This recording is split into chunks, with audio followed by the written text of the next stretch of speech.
নমস্কাৰ সকলোকে এগৰাকী প্ৰেগনেন্ট লেডিয়ে নিজৰ গৰ্ভাৱস্থাৰ সময়ত আটাইতকৈ বেছি গুৰুত্ব কি কথা দিব লাগে সেই বিষয়ে আজি আমি জানো আহক কিয়নো এইটো বেছি ইম্পৰ্টেন্ট আৰু এগৰাকী প্ৰেগনেন্ট লেডি বা তেওঁৰ হাজবেণ্ড বা তেওঁৰ পৰিয়ালৰ কাৰণে এইখিনি কথা জানা থাকিলে বহুতখিনি সুবিধা হয় প্ৰেগনেন্সি পিৰিয়ডটো নিয়াৰিকৈ চলাই নিয়াৰ ক্ষেত্ৰত আৰু এগৰাকী সুস্থ মাতৃ বা এটা সুস্থ সন্তান পাবলৈ যিহেতু গৰ্ভাৱস্থাৰ সময়খিনি সুস্থ হোৱাটো দৰকাৰ গতিকে এইখিনি কথা সকলোৰে লগত শ্বেয়াৰ কৰিব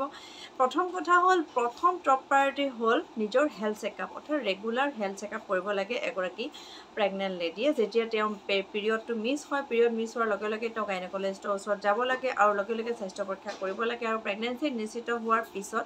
যি মেডিচিন দিয়ে সেইখিনি খাব লাগিব পৰীক্ষা নিৰীক্ষাখিনি কৰিব লাগে আৰু লগতে নেক্সট চেকআপত তেওঁলোকে যেতিয়া তেওঁক মাতে তেতিয়া সেইমতে যাব লাগে আৰু এণ্টিনেটাল চেকআপ যেতিয়া চিকিৎসকে তেওঁক কয় সেই ডেট মতে গৈ চিকিৎসা ল'ব লাগে বা যিখিনি পৰীক্ষা নিৰীক্ষা কৰে আল্ট্ৰাচাউণ্ডেই হওক ব্লাডৰ পৰীক্ষাই হওক ইউৰিনৰ পৰীক্ষাই হওক যিখিনি পৰীক্ষা কৰিবলৈ দিয়ে সেইখিনি কৰিব লাগে আৰু সেইখিনি ৰিপৰ্ট দেখাই সময়মতে ব্যৱস্থা গ্ৰহণ কৰিব লাগে সেকেন্ড টপ প্ৰায়ৰিটি হ'ল নিজৰ নিউট্ৰিশ্যনটো মেইনটেইন কৰা বেলেন্স ডায়েট খাব লাগিব এগৰাকী গৰ্ভৱতী মহিলা আৰু খোৱা বোৱাৰ সময়টো এগৰাকী গৰ্ভৱতী মহিলাই সদায়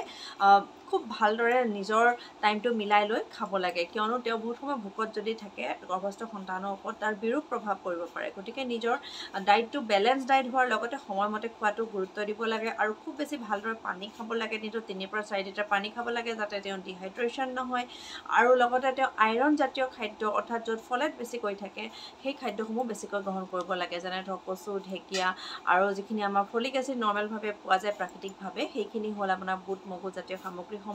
আৰু লগতে কেঁচা সামগ্ৰী কেঁচা যিখিনি চব্জি আছে চব্জি পাচলি আছে বা বিভিন্ন কালাৰফুল আমাৰ যিখিনি ফল মূল আছে সেইখিনি সদায় তেওঁৰ খাদ্য তালিকাত যোগ দিব লাগে গাখীৰ খাব লাগে গাখীৰ তেওঁ এটা কথা মন কৰিব লাগে যাতে চ'ৰ্চটো ভাল হয় হাইজেনিক হয় বা পেস্টোৰাইজ মিল্ক বা ডায়েৰী প্ৰডাক্ট খালেও পেস্টোৰাইজ ডায়েৰী প্ৰডাক্ট খোৱাত গুৰুত্ব দিব লাগে আৰু প্ৰথম অৱস্থাত কি হয় কিছুমান বস্তু আমি এভইড কৰিব লাগে যিখিনি সকলোৱে জানে সেইখিনি এভইড কৰিব আৰু লগতে সাগৰীয় মাছসমূহ এভইড কৰিব লাগে এগৰাকী প্ৰেগনেন্ট লেডিয়ে কিয়নো তাত মাৰ্কিউৰি লেভেলটো হাই থাকে আৰু লগতে ইয়াৰ লগতে এলকহল তাৰপিছতে গুটখাজাতীয় সামগ্ৰী বিভিন্ন ধৰণৰ যিখিনি ৰাগিয়াল বস্তু আছে সেইখিনি এভইড কৰিব লাগে বেছিকৈ জ্বলা মছলা থকা বস্তু এভইড কৰিব লাগে আৰু যিখিনি নৰ্মেল হেল্ডি খাদ্য সেইখিনি তেওঁ খাদ্য তালিকাত যোগ দিব লাগে আৰু সেইমতে খাব লাগে 3 নম্বৰ টপ প্ৰায়ৰিটি দিব লগা কথাটো হ'ল এক্সাৰচাইজ অৰ্থাৎ নিজে এক্টিভ থাকিব লাগে নিজৰ যিখিনি দৈনন্দিন কাম কাজ আছে যিখিনি ঘৰুৱা কাম কাজ এগৰাকী প্ৰেগনেন্ট মহিলাই অনায়াসে কৰিব পাৰে সেই কামখিনি কৰি তেওঁ নিজকে ফিট ৰাখিব লাগে কিয়নো নিজে যদি অলপমান এক্টিভ থাকে তেতিয়াহ'লে নিজৰ লগতে বেবিটোৰ কাৰণেও বহুত বেছি ভাল হয় লগতে এক্সাৰচাইজ যদি পাৰে লঘু এক্সাৰচাইজ কৰিব লাগে এক্সাৰচাইজ কৰাৰ ক্ষেত্ৰত এক্সপাৰ্টৰ তেওঁলোকে কনচাল্ট কৰিব পাৰে এক্সপাৰ্টৰ কনচাল্ট কৰি কেনেধৰণৰ এক্সাৰচাইজ প্ৰেগনেন্সি পিৰিয়ডত আচলতে কৰিব পাৰে সেইটো বিষয়ে তেওঁলোকে জানি ল'লে বেছি ভাল হ'ব লগতে যোগা মেডিটেশ্যন কৰিব পাৰে নিজৰ মেণ্টেল যিখিনি হেল্থ আছে সেইখিনি সুস্থ কৰি ৰাখিব পাৰে আৰু যোগা মেডিটেশ্যনে এগৰাকী ব্যক্তিক প্ৰেগনেন্ট হওক বা নহওক বহুতখিনি মানসিক শান্তি প্ৰদান কৰে গতিকে যিহেতু প্ৰেগনেন্সি অৱস্থাত মানসিক শান্তি বা মানসিক হেল্থটো খুব বেছি ভাল হোৱাটো দৰকাৰ গতিকে সেই সময়ত যোগা মেডিটেশ্যনে আপোনাক বহুতখিনি হেল্প কৰিব 4 নম্বৰ এটা বস্তু আপোনালোকে মনিটৰ কৰিব লাগিব যিটো হ'ল আপোনালোকে ওয়েট গেইন কৰিছে নাই এগৰাকী প্ৰেগনেন্ট লেডিয়ে 9 পৰা 11-12 কেজি মান ওয়েট গোটেই প্ৰেগনেন্সি পিৰিয়ডটোত গেইন কৰিব লাগে অৰ্থাৎ বাঢ়িব লাগে তেওঁৰ ওজন গতিকে তেওঁ প্ৰতি মাহে মাহে ওজন চেক কৰিব লাগে যেটো চেক কৰিবই চিকিৎসকৰ ওচৰলৈ গ'লে তথাপিও নিজেও সেই ক্ষেত্ৰত অলপ অগ্ৰাধিকাৰ দিব লাগে বা গুৰুত্ব দিব লাগে ওয়েট চেক কৰিব লাগে ওয়েট চেক তেওঁ কৰি পেলাই গম পাব পাৰে যে তেওঁ ওয়েট বাঢ়িছে নে নাই তেওঁ ওয়েট বাঢ়াটোৱে তেওঁ হেলদি ওয়েট বঢ়াটোৱে তেওঁ গৰ্ভস্থ সন্তানো হেলদিভাৱে গ্ৰোথ হৈ থকাটো বুজায়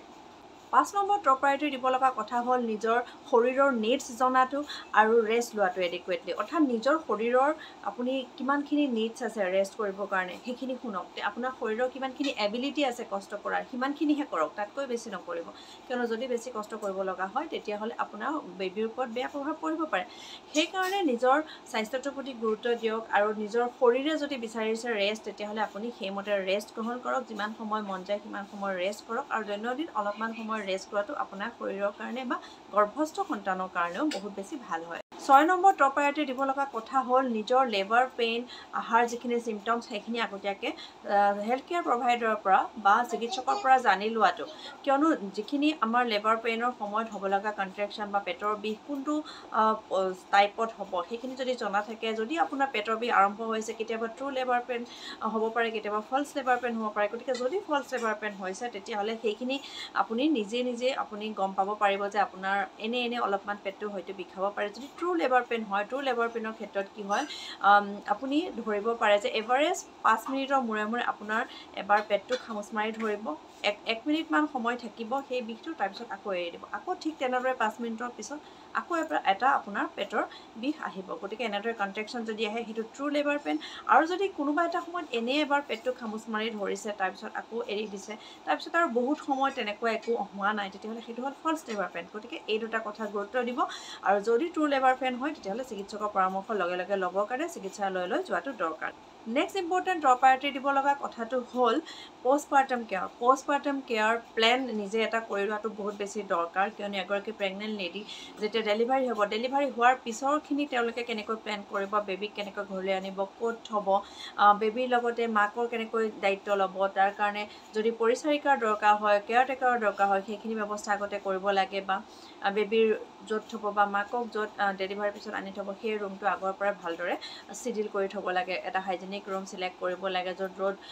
ভালদৰে আহে বা বতাহ ভালদৰে চলাচল কৰে গতিকে এইখিনি এটা প্লেন কৰি ল'ব গোটেইখিনি আৰু প্ৰেগনেঞ্চি পিৰিয়ডত এইকেইটা টপ প্ৰায়ৰিটি দিব লগা যিকেইটা কথা বা কামৰ কথা ক'লোঁ সেইকেইটা আপোনালোকে খুব ভালকৈ নিয়াৰিকৈ পালন কৰিব তেতিয়া এগৰাকী প্ৰেগনেণ্ট লেডিয়ে নিজৰ গৰ্ভাৱস্থা এনজয় কৰিব পাৰিব সুস্থও থাকিব আৰু এটা সুস্থ সন্তানৰ